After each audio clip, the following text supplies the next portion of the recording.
Good morning. Welcome to Waves and Wheels, looking back with Dennis and Paul. I'm Dennis, I'm Paul.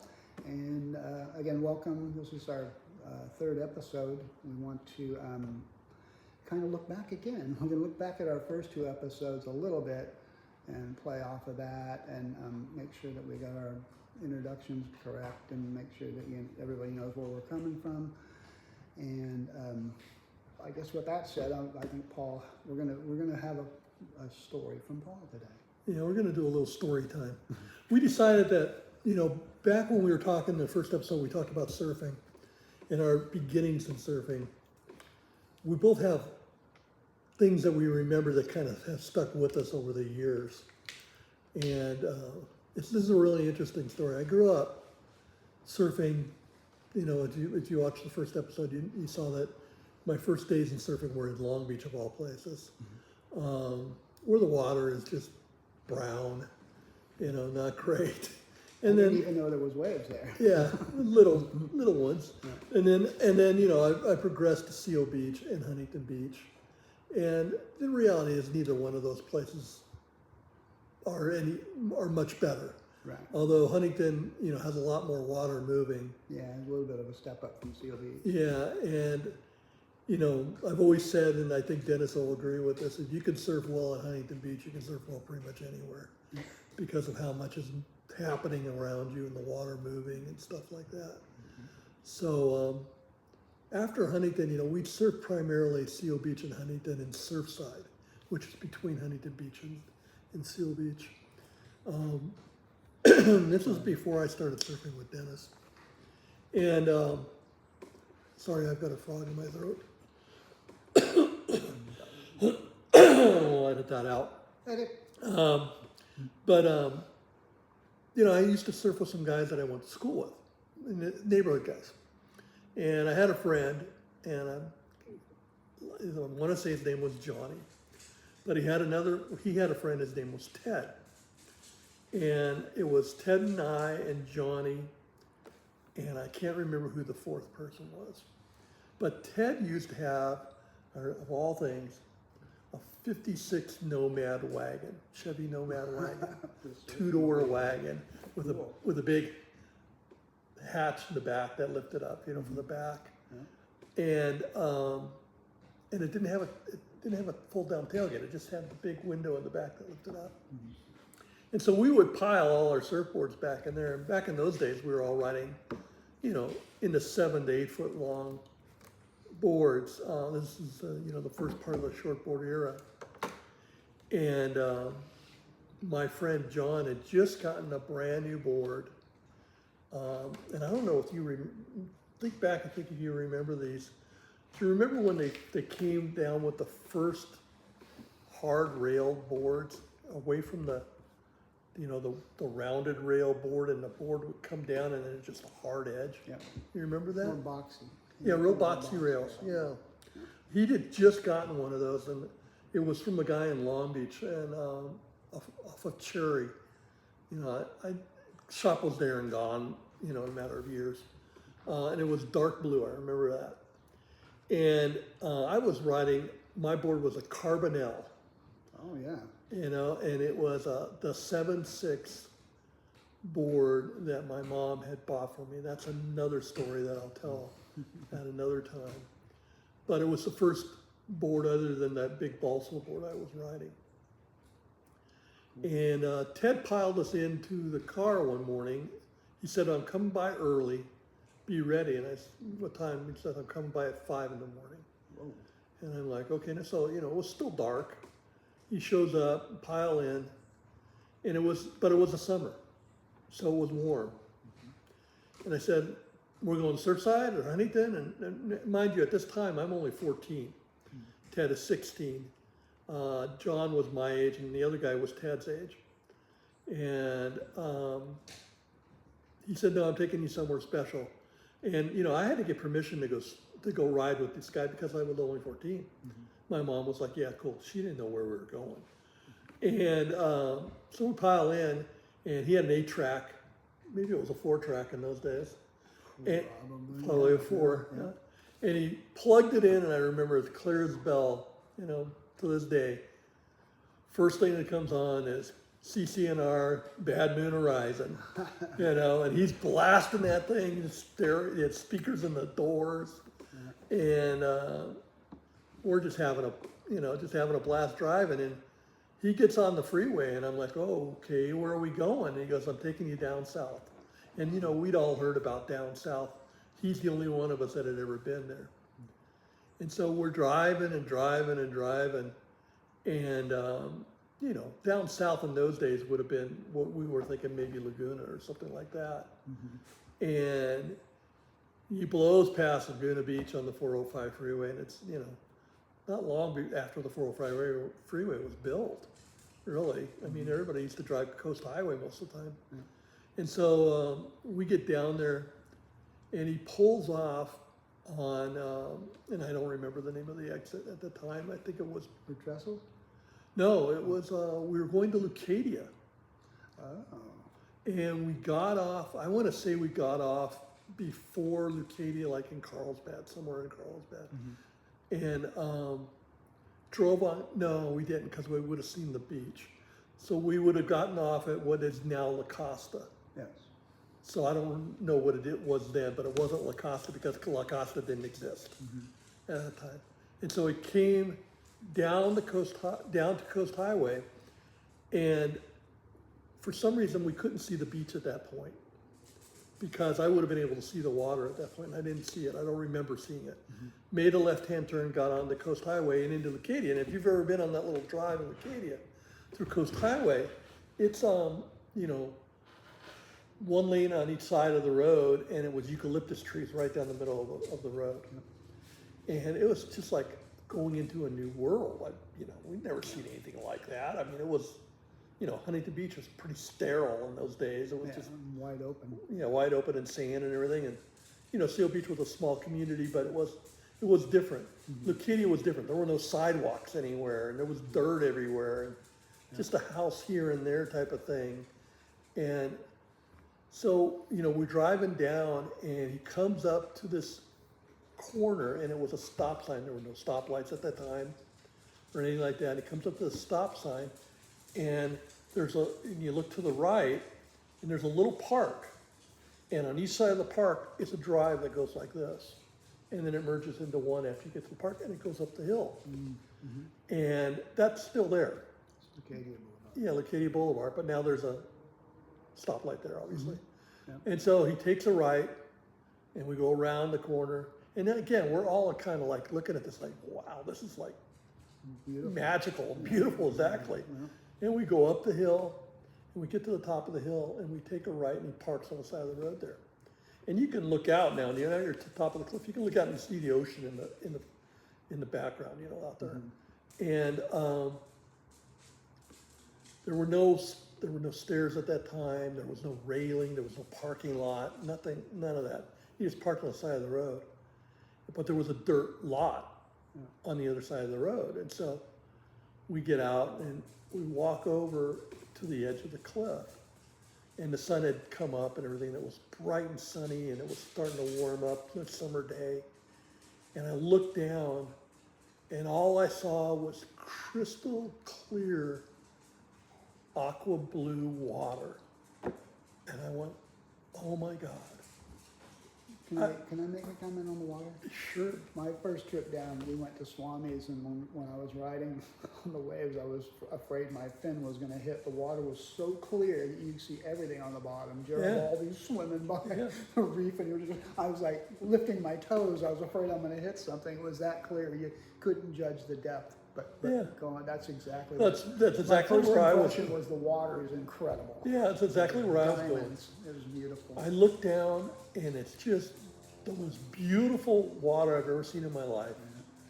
It was like, I thought, oh God, this is what Hawaii must be like, or you know.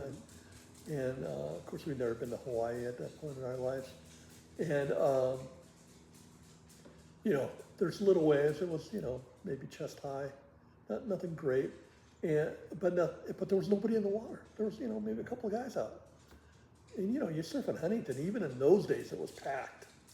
You know, in Seal Beach, same thing. And so we bust our ass back to the car, get our trunks on, we didn't wear any wetsuits. It was summer. We didn't need a wetsuit. Grab our boards, and there was a trail that went down to the beach, grinding into the side of the cliff and people walking up and down. Yeah. And we walked all the way down to the beach, and the sand was, the one thing I remember about the sand was a lot more grainier. It was hot. It was used to. It was too early to be hot, but it does definitely get hot. Run into that. And there was a good stretch of beach between the water Yeah. and the cliff, which there isn't anymore. Yeah. And so we'd get down to the water's edge, and we go in. The water was warm. It was, like I said, summer. I want to say this was probably sometime in August. And lay my board down in the water, and I start to paddle out. And I did exactly what Dennis did. Now, Beacons is this is Beacons that we were at. The surf spot is called Beacons. And it's a sand bottom. There's not a reef out there, at least not in the inner part. There's reefs further out. And they're cobblestone kind of reefs. They're not like other types of reefs. And so as we're paddling out, I'm looking down, and it's like the bottom is like right there. And I was trying to reach the bottom, but I couldn't because it was further than it appeared, but it was like right there. And like Dennis said, you'd see Garibaldi swimming around, you see seaweed coming off the bottom. And I was in awe. I was in heaven. Yeah. And I remember paddling out, getting out to the outside of the lineup, sitting on my board and looking down, and for the first time, and this is God as my witness, first time when I sat on my board, I looked down and I could see my feet under my board. And I was like, holy crap. Doesn't sound much, but ask any surfer. Anybody that grew up surfing Orange County or Yeah, Seal Beach or anything like that, that's a big deal. Yep. It's a big deal. Again, that was my first impression was, wow. I Yeah. mean, it was just like, it was glass, Yeah, it was unbelievable. liquid glass. And I was just in awe. I mean, you could see fish, you could see everything in the world underneath you. Mm-hmm. And we surfed that day, and unfortunately, my friend John paddled out in front of me and on his brand new board and didn't get out of the way. And I ran right over the top of the board and put my fin into his rail and put a ding about that big in his brand new board. Wow. I felt so bad. He cried and and everything, and went to the beach, and I told him, just put some duct tape on it and come back out. It'll be fine. No, I'm not gonna do it. But that was my first experience of surfing somewhere below Orange County. And it's so vivid. I can still see everything from that day in my mind. And this is, 66 years later, no, 56 years later. Yeah. I can see that. And I swore to myself that day that someday I was going to live down in North County of San Diego. And now I do. It's just the thing that kept bringing me back and bringing me back. And every time the weekend came along and we had time, I piled up the car and we went down south and surfed. Yeah. We went down and surfed as much as we could. I remember something from your story, and when you mentioned the automobile with the people, I'm still trying to pinpoint exactly when I started, but I do remember surfing in junior high school. I was telling Paul earlier, and my friend, we'll call him John, had a Rambler station wagon. And everybody wanted to be his best friend, for obvious reasons, and we were friends before that, and then we started surfing, and his house was his little apartment across the street with his mom. It was a hangout, we were always there. We started doing ding repair there, whatever we could involved in surfing. But in his Rambler, I remember he built what we ended up calling the ranch box. It was on the very back of it because they had racks on them already, the Ramblers, and it was probably 3 feet high by as wide as the car, 5 or 6 wide, and the same deep. And it was for junk and stuff because we just traveled quite a bit with him. And like I said, the other 2 spots were up for grabs during the week at high school in junior high, and then whoever got to go with us, I was always kind of penciled in because we were close at that time. But we also used that box to sneak each other into the drive-in theater. And we used to initiate people. You're going to hear a lot of initiation stories, by the way. Oh, yeah. We've got a few of those. Yeah, you're going to be initiated into the group. So, but yeah, of course, obviously I never got my butt in there for obvious reasons because I knew better. But anybody else that wanted to be around John and I would go in the box and we'd take them to the show, and halfway through the movie we'd let them out. Banging and clanging, and people are, what is that?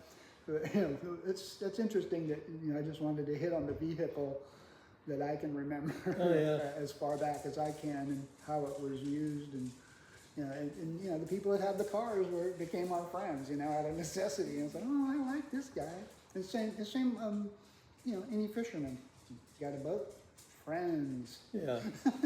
If you got a boat, so. Yeah. Same thing with the pool. Yeah. You got a pool in your backyard, buddy. That's right. Oh, the worst one, and everybody can understand this. You have a truck? Hey, I'm moving next Saturday. Yeah. Don't get a truck. Yeah. You get more friends. I've had many trucks. Yeah, friends will come out of the woodworks. Yeah. It's like winning the lottery. Yeah. Silly. Oh, good times. Sorry. Well, this is a good little run through. We need to do these things so we can jog our memories, and as we go through them, a lot of stuff comes to our memory, and also we would like to hear from our fans. I wanted to say fans, but anybody that's listeners are watching our episodes.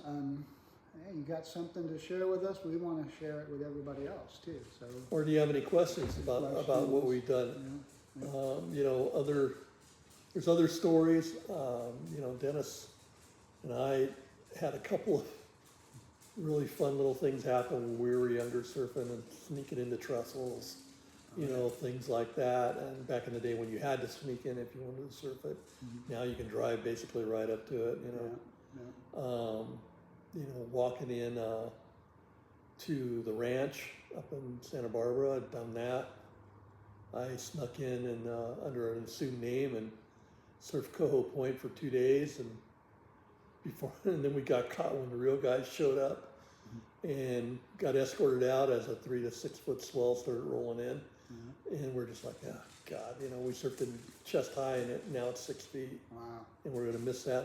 And the guy that escorted us out, the guard, I can't remember his name, he'd been there forever, stopped and made us watch it for about a half an hour, just to punish us. That's the kind of stuff that. I don't even think that the guy his name was well known back in the day, but I don't think he even surfed. No, he didn't. He was an old cowboy geek, from the Midwest, and he was a redneck, and he thrived on punishing people that he caught. Yeah. It was his job. It's what he did. I get it. My brother Tim had done the same. They walked in the morning, him and I believe a couple of high school friends that I know also. And he said that as they came out, they were at Coho Point. When they came out, the guy was flagging them in. They came out, and the guy he kicked the first guy's board out of his hand. Well, there was more than one person, obviously.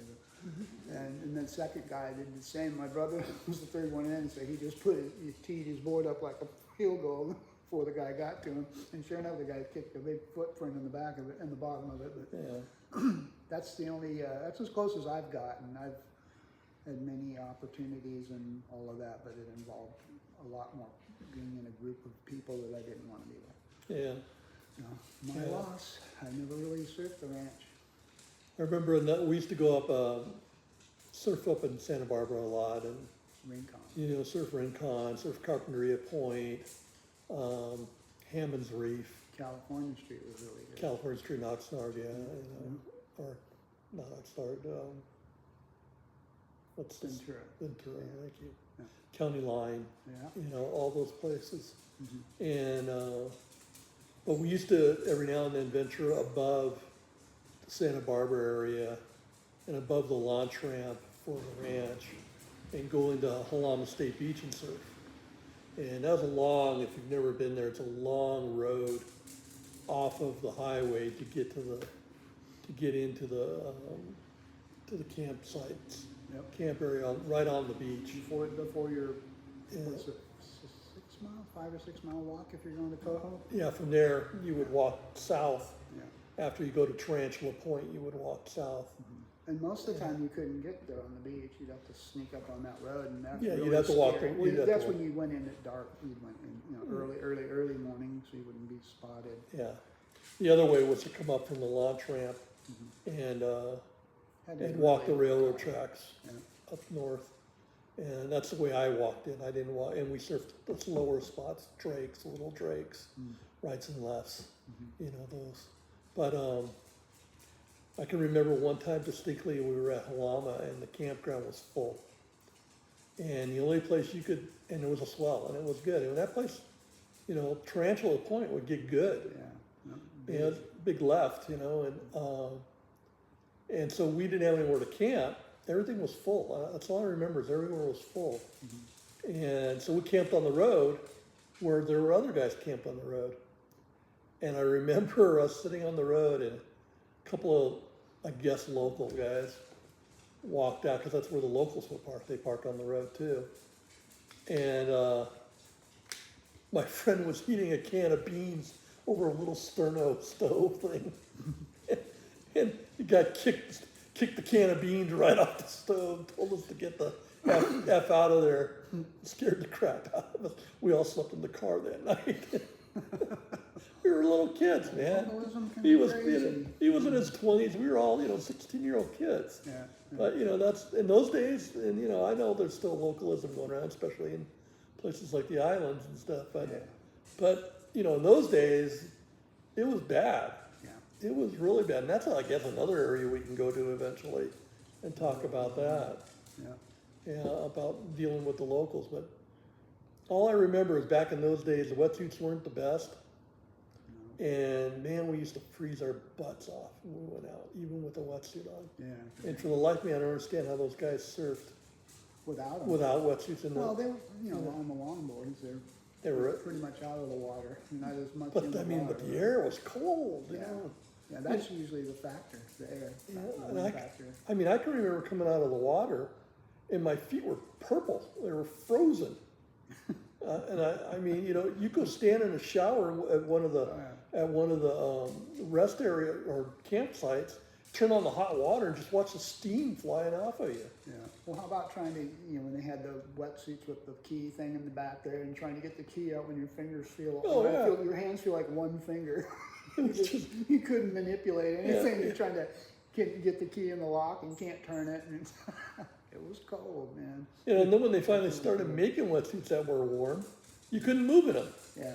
3 mil, 2 and 3 mil. And the rubber wasn't like it is nowadays. Nowadays, it's like you're not even wearing a wetsuit. Yeah. But I mean, Beautiful. yeah, it's so nice. Why didn't they come up with that 30 years ago? But yeah, we had a lot of fun times back in those early days. Early days were great. Those stories. Well, thanks for that story, Paul. We ended up having something when we had nothing to begin with. Yeah. Sorry. That's part of our format. We're think tanking here. Everybody, we're just playing off of each other. And like I said, when we eventually get some fans, it'd be awesome to toss it around and see where we end up. Yeah, and if there's anything you want us to talk about, or ask us if we've experienced, or have us shed light on it. I mean, there's things like board design we want to talk about. Because we went through all those. By the way, if you hear this little tick, tick, ticking going on in the background, I'm babysitting my grand dog, and she's just running all over the place right now. Her name is Tilly, and she's a little corgi, little black and white and bronze corgi. She's a cute little thing, but she's going crazy right now. So sorry about that. So is there anything else you want to? No, I think that's it. I mean, we've extracted something out of nothing, honestly, and again, that's our format. Yeah. Well, I promise next time we'll have something better for you. But for the future, we're looking to do interviews with individuals that we know within the industry. We're also thinking about doing locations, like from surf shops and things like that. So if you own a shop, if you stumble across this, and you own a shop and you want us to come in and set up and and do a podcast and interview you, help promote your location and stuff like that, be more than happy to do that. Cool. You Scratch know, my back, I scratch yours. exactly. You just got to throw us some swag that we can send out to our listeners. There you go. Yeah, give us clothes to wear on when we're doing our Yeah, videos. and you know, we'll wear your stuff, and you know, if you notice, I don't wear anything, and Dennis's is going to be blacked out. Because it's backwards anyway. Yeah, it is. And so we don't want to offend anybody without asking permission. You know, if we can wear their stuff yet. So we don't in the early going. We're not doing that. Which, by the way, is going to be difficult for me because I'm on the offend first, worry about it later Yeah. thing. So one of the things I really want to point out too before we go away is look at this behind me. You see that? Move over to the side, Dennis. Okay, if you notice in the very first episode, we had another one different. And then we had the skateboarding one, which was of me at Concrete Wave in Anaheim. My daughter blew that up for me. That was actually an advertisement for, what was that magazine called?